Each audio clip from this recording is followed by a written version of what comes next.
네, 안녕하십니까. 네, 안녕하세요. 네, 안녕하세요. 자, 오늘 또 박원선 자산관리 토크 TV에 이렇게 시작을 하게 됐습니다. 우리 교수님은 최종로 국정토론 미래국정 최고의 과정 전임 교수님으로 이렇게 오셨고요. 그 사회활동으로 왕성하게 활동하신 분입니다. 예, 안녕하세요. 윤경용입니다. 이번에 제가 맡게 될 강의는 이제 미래에 대한 생존 과학인데요. 미래에 우리가 어떻게 생존을 해야 될 것인가에 대한 부분들을 해법은 아니지만 방향성을 한번 제시해 보고자 하거든요. 그래서 미래에 우리가 다가올 위험과 또 가져가야 될 어떤 방법들, 그런 부분들을 한번 논의해 보고 또 생각해 보는 그런 시간이 되도록 하겠습니다. 감사합니다. 윤경용 우리 교수님을 이 옆에 두었습니다. 그래서 오늘 기대해 보셔도 큰 무리가 없을 겁니다. 오늘 요지는 우리가 무신이면 불립이라 이렇게 할 수 있는데 믿음이 없으면 아무것도 되는 것이 없다라는 내용입니다. 그래서 미래에 대한 우리 주제 내용이 미래 생존 과학 대응 전략이라는 내용을 가지고 우리 교수님하고 좀 진지하게 그리고 미래에 대한 비전을 한번 제시해 보도록 하겠습니다. 교수님. 네. 예, 이렇게 뵈서 반갑고요. 예. 제가 첫 번째로 이제 한번 이렇게 질문을 해볼 내용들이 있는데요. 100년 전 스마트폰을 예측하다 이런 내용들을 우리 교수님이 앞으로 제시할 내용일 것 같은데, 예. 그런 내용들을 어떻게 제시하고 싶습니까? 100년 전 스마트폰을 예측한 부분은 이제 신문에 보면은 나와 있는데요. 테슬라라는 분이 계세요. 우리가 알고 있기로는 테슬라의 그 자동차, 전기자동차 테슬라 있잖아요. 그분의 이름을 딴 게 테슬라 자동차고요. 실질적으로는 니콜라 테슬라라는 분은 우리가 현재 사용하고 있는 전기의 모든 부분을 다 만드신 분이거든요. 그래서 유명한 과학자이기도 하고 또 에디슨하고의 뭐 일간의 기록에는 에디슨의 조수였다고 이렇게 되어 있는데 실질적으로 에디슨의 조수라기보다는 에디슨과 같이 일을 하려고 했으나 에디슨의 시기 질투 때문에 분리가 됐던 그런 부분입니다. 그래서 주구장창 에디슨이 이제 테슬라를 소위 말하는 붙잡아먹어서 안달했죠. 그래서 그 분이 정확하게 100년 전 아니고 한 90년 전쯤에 그 기고문을 통해서 현대에는 스마트폰, 무선 휴대폰이 나타날 것이고 그런 네. 부분들을 어느 누구나 이렇게 자기 조끼 주머니에 넣어가지고 다니면서 할 것이다 라는 예언을 했습니다. 네. 그리고 또 한 가지 더 중요한 부분은 이제 군집지능, 우리가 말하는 그 집단지성이라고 표현할 수 있는 군집지능이 나타날 수도 있고 또 전체가 하나의 이런 지성으로 될 수가 있다. 이런 네. 부분들은 바로 이제 인터넷과 그 인공지능의 이제 기반이 되는 그런 군집지능이 되겠죠. 빅데이터요. 그런 부분들이 예측이 된다라고 하신 분이 바로 이제 니콜라 테슬라라는 훌륭한 과학자이십니다. 네. 그 다음에 조금 더 좀 더 깊이 있는 내용들로 한번 여쭤보도록 하겠습니다. 자, 지금은 우리가 교수님이 그 강의 내용을 구체적으로 이렇게 펼칠 내용은 아니기 때문에 그냥 궁금한 점 그리고 앞으로 비전에 대한 그 예측만 네. 얘기를 하는 내용이거든요. 자, 예언과 예측은 무엇이 다를까요? 명확하게 표현하면은 데이터를 가지고 예측을 하는지 아니면은 그냥 예지적인 능력을 가지고 하는지 이게 두 가지가 달라지거든요. 그래서 예언이라는 것은 지금까지 가장 역사적으로 유명한 분이 노스트라다무스라는 사람이 16세기에 출연해서 그 사람이 많은 부분을 예언했고요. 그리고 또 우리가 방송에 보면은 많은 예언자들이 있습니다. 근데 이분들은 예언을 할 때 어떠한 데이터나 어떠한 역사적인 사실이나 이런 부분을 가지고 예언하는 게 아니고 본인이 가지고 있는 예지적인 능력을 가지고 하는 부분이거든요. 그래서 그 부분은 예언입니다. 예측이란 부분들은 굉장히 많은 데이터나 소리 분석 이런 부분을 통해서 소위 말하면은 기존에 있는 데이터나 역사적인 사실을 여러 가지 종합해서 이렇게 예측해 보는 게 바로 예측이라고 볼 수가 있습니다. 네. 그래서 두 가지는 명백하게 다른 부분이고요. 네. 그런 부분에서 신뢰도의 부분에서는 예측은 신뢰도에 대한 부분 측정이 가능하지만 예언 같은 경우는 신뢰도가 측정이 불가능하죠. 네. 제가 알기로는 예언은 그동안의 그 경험을 토대로 해서 네. 많은 어떤 내공의 어떤 파워에 의해서 직감으로 네. 이렇게 그 예언을 한다 이런 얘기를 좀 들어봤고요. 예. 그 다음에 예측은 예. 그 수학적과 네. 과학적인 어떤 힘에 의해서 네. 예측이 이렇게 불어 나온다 이렇게 저는 알고 있거든요. 네, 정확하게 알고 계시는데. 예, 그러면 오늘 네. 교수님 제시한 내용 네. 더 깊이 있게 앞으로 더 펼칠 수 있는 내용이 되겠네요. 네. 예, 좋습니다. 자, 그 다음에 좀 더 우리가 좀 가까이 다가가 보겠습니다. 자, 과학자들이 보는 세계적 이념 5가지가 이렇게 이제 우리 교수님이 네. 제시할 것 같은데요. 네. 5가지를 한번 이렇게 예를 들어서 한번 그 이렇게 제시하면 어떨까? 예, 예. 과학자들이 보는 이제 세계 위험 5가지는 이제 어느 기관에서 이렇게 내놓은 데이터인데요. 첫 번째는 우리가 가장 많이 알고 있는 기후 변화가 있습니다. 두 번째는 이제 식량 위기가 있고요. 그리고 이제 물 부족 사태가 있고, 그리고 이제 그 기상 이변이 있고, 그 다음에 생물의 다양성이 감소한다. 이렇게 이제 5가지를 예측을 했는데. 그 중에서 기후 변화와 물 부족 사태와 기상 이변은 이게 한 개의 맥락으로 이어져 있습니다. 물론 이제 그걸 좀 더 깊이 보면은 이 5가지가 다 연계되어 있다는 걸 알 수가 있습니다. 왜냐하면은 이 기후 변화에 의해서 기상 이변이 생기고 또 그거로 인해서 물 부족 사태가 일어나기도 하고요. 또 그거로 인해서 또 식량 부족이 나오고 이로 인해서 생물의 다양성이 감소된다 이렇게 볼 수가 있거든요. 그러면은 가장 여기서 중요하게 다루는 화두는 뭐냐면은 바로 기후 변화일 거로 좀 봅니다. 그래서 우리가 기후 변화를 위해서 어떠한 노력들을 해야 될 것인가, 그게 이제 향후에 우리한테 닥칠 위험을 감소시킬 수 있는 방법이기 때문에 이 부분을 가장 중점적으로 보는 게 당면 과제고요. 그래서 유엔에서도 마찬가지로 가장 중요시하는 보이는 부분이 기후 변화에 대한 부분이고요. 우리가 유엔에 보면 유엔에 이제 파견된 대사가 있잖아요. 근데 가장 힘을 가지고 있는 분이 유엔 기후 변화 대사입니다. 네. 그래서 기후 변화는 전 세계적인 그 부분에 있어서 가장 중요하게 다뤄지고 또 각 국가 간의 이해관계에 밀접하게 얽혀 있기 때문에 굉장히 또 어려운 부분이기도 합니다. 그래서 이 부분을 어떻게 잘 국가 간의 이해관계를 이렇게 충돌하는 부분들 잘 상충시키는 부분들 이렇게 잘 잠재우고 또 서로 간에 잘 유기적으로 연결되어 있는 기후 변화 문제들을 해결해 나가는 게 중요한 부분인데요. 유엔에서 해야 될 가장 중요한 일 중에 하나가 바로 기후 변화 문제를 해결하는 거라고 저는 보고 있습니다. 네. 지금 제시한 내용들이 과학자들이 물론 제 과학자시니까 네.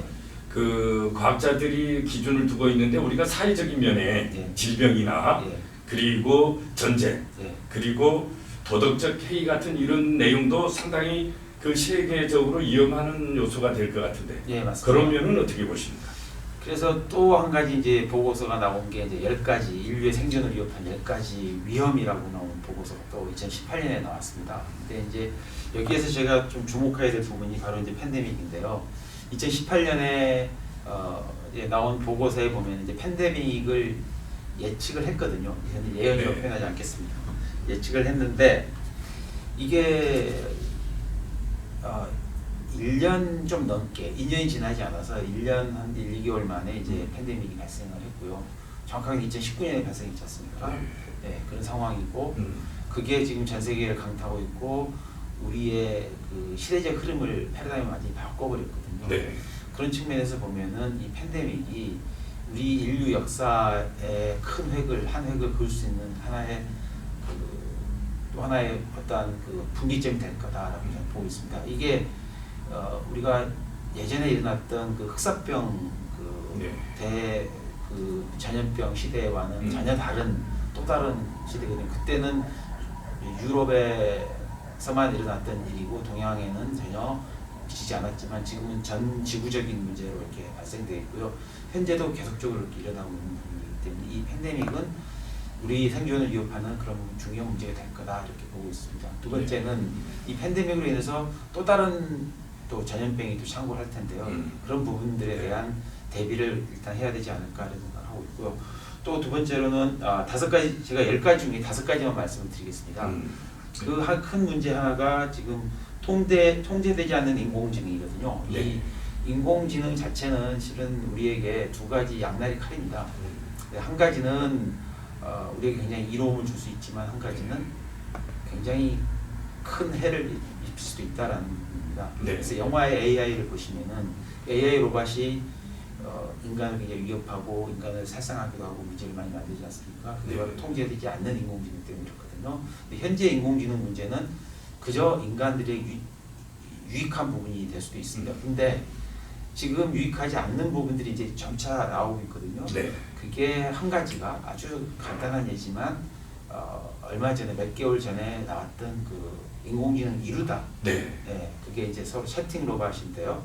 인공지능 이루다라는 게 있는데 그 부분에서 우리가 봤듯이 그게 우리에게 해를 입힐 수 있는 그런 문제가 될 소지를 가지고 있다. 이렇게 좀 볼 수 있습니다.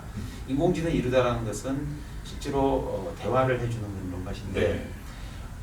이 부분이 인공지능 로봇 같은 경우는 서로 이제 자연어 대화를 하기 때문에 그 로봇을 설계할 때 두 가지 방법을 합니다. 자연어 처리 방법이 있거든요. 네. 한 가지 방법은 이 형태 소화, 구문 분석, 그다음에 화용 분석을 해서 네. 이 말을 만들어내는 방법이거든요. 제가 네. 질문을 했을 때 이 인공지능이 이 생각을 하고 네. 그리고 제가 얘기한 질문을 분석하고 구문 분석하고 형태 분석하고 화용 분석해서 이게 어떤 질문인지 알아낸 다음에 네. 자기가 말을 생성합니다. 네. 생성해서 저한테 다시 들려주는 게 바로 이제 생성, 영어로는 제너레이션이라고 부르고 있고요. 또 한 가지 방법은 말뭉치라는 게 있습니다. 말뭉치라는 것은 굉장히 많은 말들의 대화 내용들을 집어넣고 거기에서 네. 뽑아내는 건데 우리가 이제 우리나라 말뭉치는 국립국어원에서 제공해 주는 게 있는데요. 네. 한 200만 개 정도 됩니다.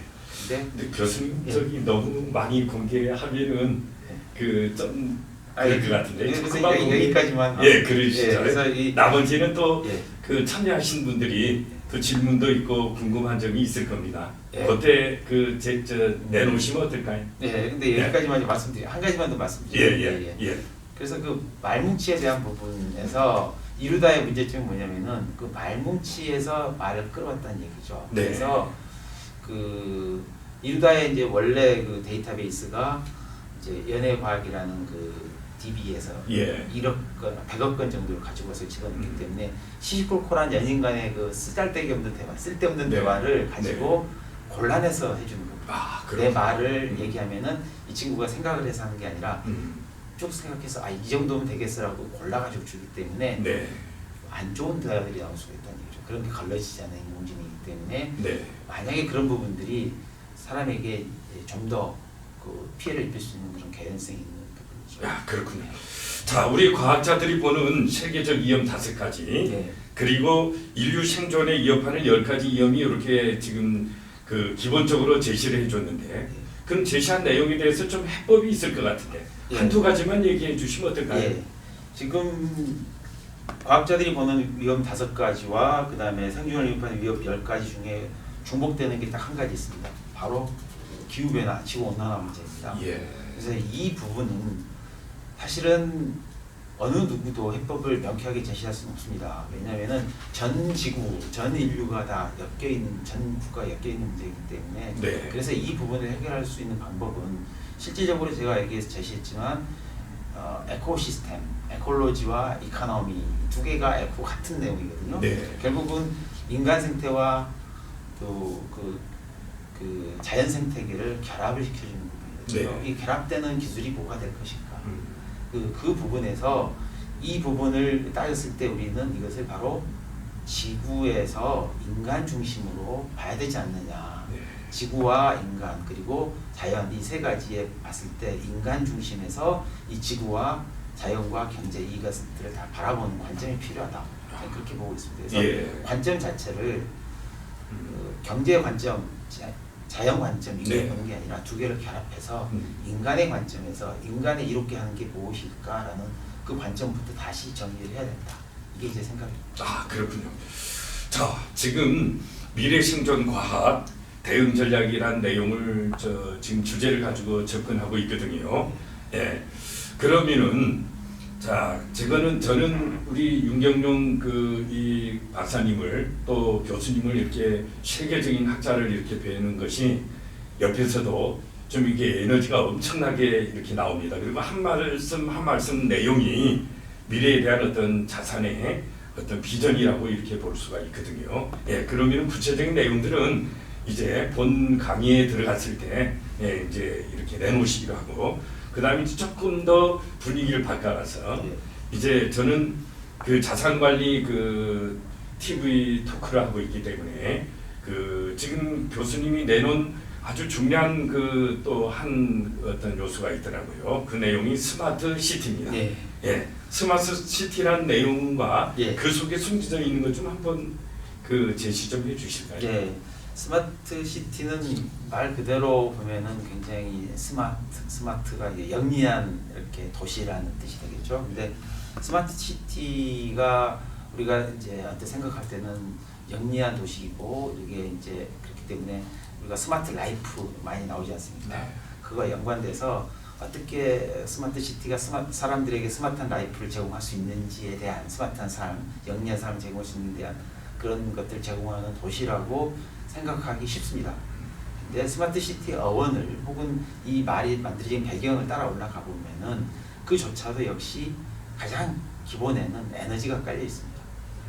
에너지를 어떻게 효율적으로 잘 활용할 것인가. 그러려면 에너지의 흐름이나 에너지가 어떻게 활용되는지, 에너지의 또 낭비나 소비가 효율적으로 돼야 되는지, 낭비가 없게 해야 되는지 이런 부분들을 만들기 위해서 스마트 그리드라는 게 있거든요. 그 그리드라는 것은 전력망을 얘기합니다. 그래서 우리나라 전체의 전력 개통, 그러니까 발전에서부터 송전, 배전에서 집안 혹은 이런 기업체 혹은 이런 시설에 들어오기까지의 그 일련의 과정에서 전기에 누수가 없어야 되거든요. 그러니까 소비가 낭비가 없어야 되는데 낭비가 없도록 하고, 그리고 두 번째는 이 에너지들이 쓸데없이 쓰이는 것들을 방지하기 위해서 만들어진 게 바로 스마트 그리드거든요. 그리드란 말이 바로 이제 전력 개통을 뜻합니다.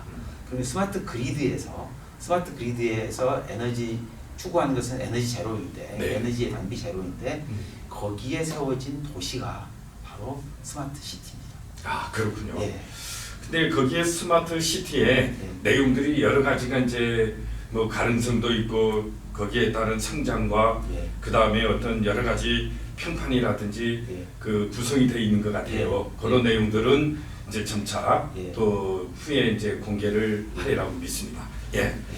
자 그러면은 이제 이런 내용들을 토대로 해서 우리가 이제 가장 중요한 것은 우리가 그 지금 사람이 어떻게 우리가 이제 그 이 미래에 대해서 이런 대응과 그 다음에 과학적인 힘에 의해서 전략을 이렇게 구축하냐가 굉장히 중요하다고 봅니다. 자, 그래서 신뢰할 수 있는 네트워크 사회로 구성을 하려면 어떻게 해야 될 건지. 예, 실내에서 네트워크 사회는 사실은 지금 네트워크가 그 익명성이 보장되는 경우도 있고요. 익명성이 보장되지 않을 경우도 이렇게 두 가지로 나눠져야 됩니다. 그래서 익명성이 보장된다는 것은 제가 어떠한 그 네트워크 어떤 내용들을 남기거나 뭔가 할 때는 분명히 익명성이 보장되어야 될 수도 있습니다. 그렇지만 그러나 그 부분 때문에 많은 왜곡된 정보들이 나올 수 있거든요. 그게 이제 바로 가짜 뉴스입니다. 이 가짜 뉴스가 상당히 심각한 부분인데요. 가짜 뉴스는 우리 사회를 병들게 하고 우리 사회를 좀먹고 암적인 존재가 될 수 있거든요. 네. 그래서 이 가짜 뉴스를 없애는 게 바로 신뢰할 수 있는 사회, 네트워크 사회를 만들어 나가는 부분이라고 봅니다. 그래서 이 신뢰할 수 있는 네트워크 사회를 간다면은 가짜 뉴스를 첫 번째 근절해야 되고요. 두 번째는 이 제가 던지는 그런 그 익명성이라는 그 이유로 인해서 다른 사람에게 피해를 줄 수 있는 게 있거든요. 그래서 그런 부분들에 대한 방지책을 마련해야 된다라는 게 제 생각이거든요.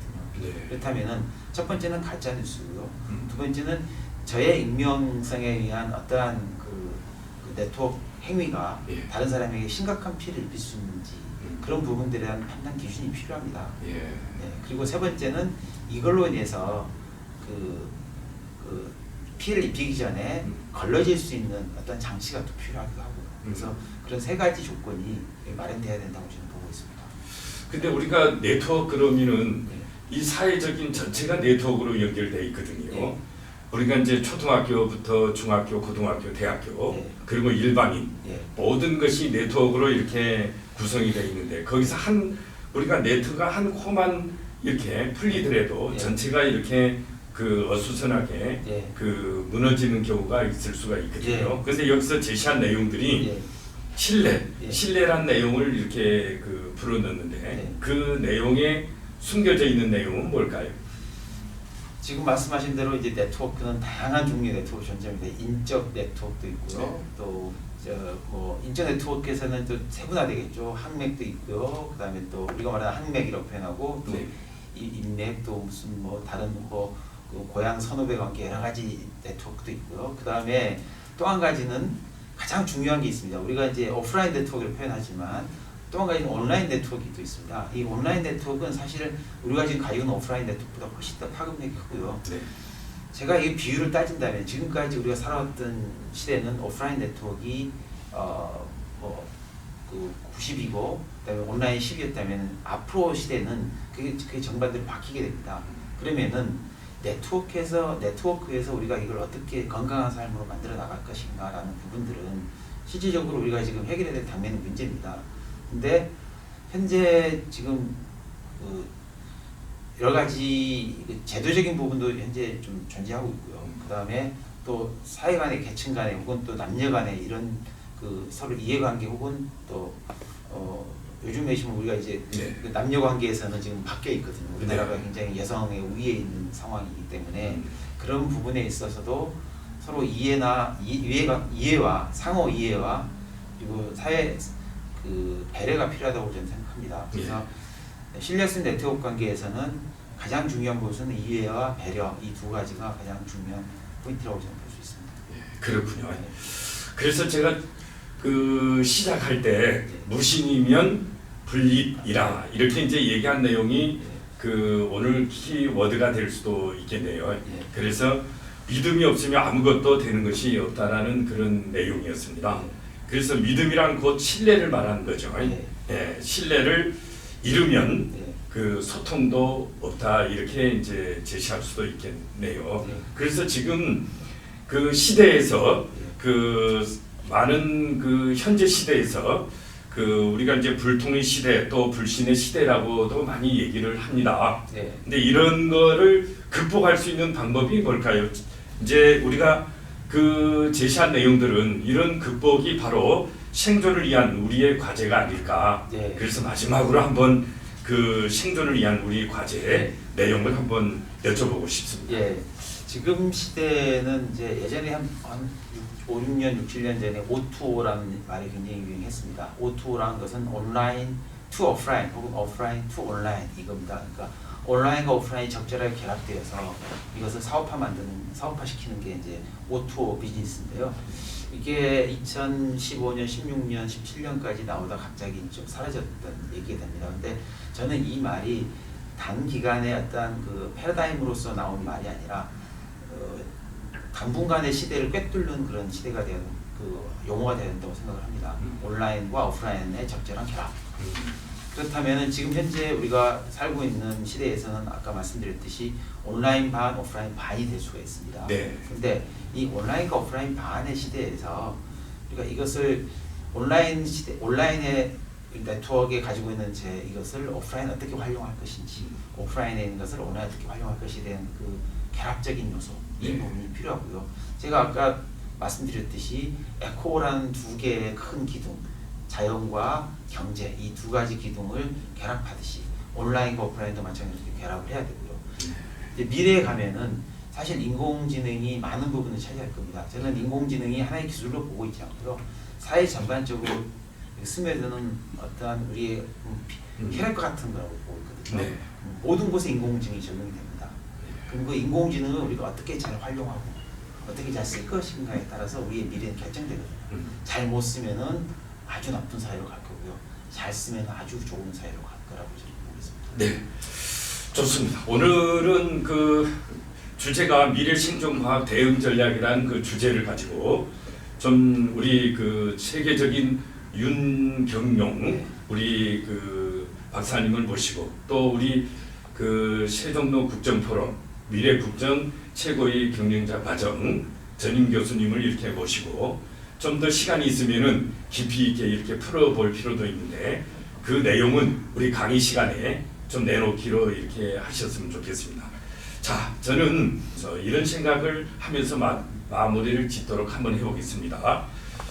우리가 이제 자산 관리에서는 부자의 그 그릇이 있습니다. 부자의 그릇은 돈이 줄어든 것보다 늘리지 않는 것을 두려워하라, 이런 내용도 있고요. 그리고 돈을 그만큼 담을 수 있는 그 그릇이 돼야 된다. 그리고 마지막으로는 지금 우리 교수님이 얘기하고 그 다음에 박사님이 얘기한 그런 어떤 내용들의 미래에 대한 믿음을 확실히 가졌을 때 미래 예측이 어떤 하나의 가치가 형성이 된다. 그래서 우리는 이렇게 얘기를 하죠. 미래는 유산이며 생존 자체가 가능하고 신뢰할 수 있는 그런 어떤 기회가 돼야지만이 우리가 자산관리 분야에서도 삶의 질과 그 다음에 행복의 증가로 이렇게 끌어갈 수 있는 계기라고 이렇게 생각을 합니다. 자, 오늘도 여기까지 달려왔는데요. 오늘 정말 귀하신 분, 우리 윤경용 세계적인 과학자이면서 공학 박사, 그리고 저희들이 미래 국정 최고 경영자 과정에 전임 교수님으로 모시면서 이렇게 항시 같은 데서 이렇게 펼쳐갈 것을 기대하면서 좋은 앞으로도 기회를 주실 거죠? 예. 예, 여기서 인사드리도록 예. 하겠습니다. 자, 수고했습니다.